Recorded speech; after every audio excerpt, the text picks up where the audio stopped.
three different things I want to talk about in today's review of the Olympus 25mm f1.2.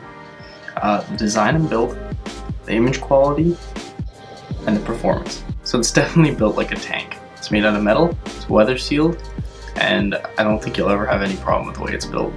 If anything, the lens hood is a little bit plasticky, which you wouldn't expect when the lens costs as much as it does. But besides that, I haven't had any problem with the way it's built.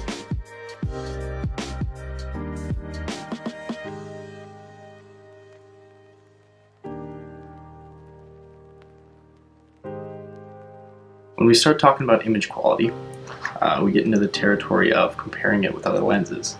So I took the liberty of comparing it with the 12 to 50mm kit lens from Olympus, and the results are pretty interesting. You can definitely see that the Olympus 25mm f1.2 is sharper, especially in the center.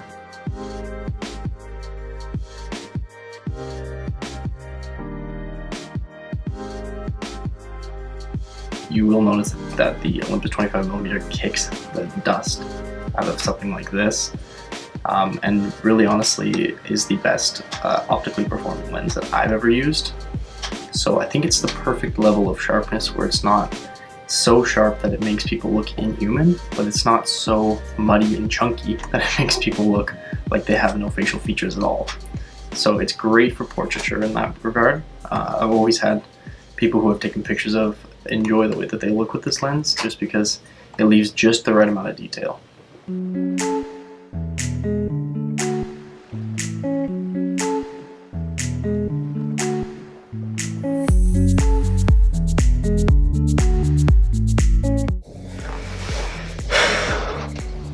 And finally, we get to performance. I don't know what that means. I made that category up, and then now I kind of just don't know what it means. So I'll pretend that it means the actual experience of using the lens.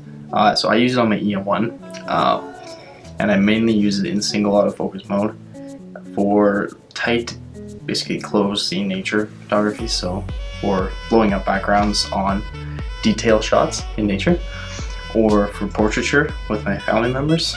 And I basically use it for everything now, to be honest, because it is so much clearer and so much sharper than my other lenses.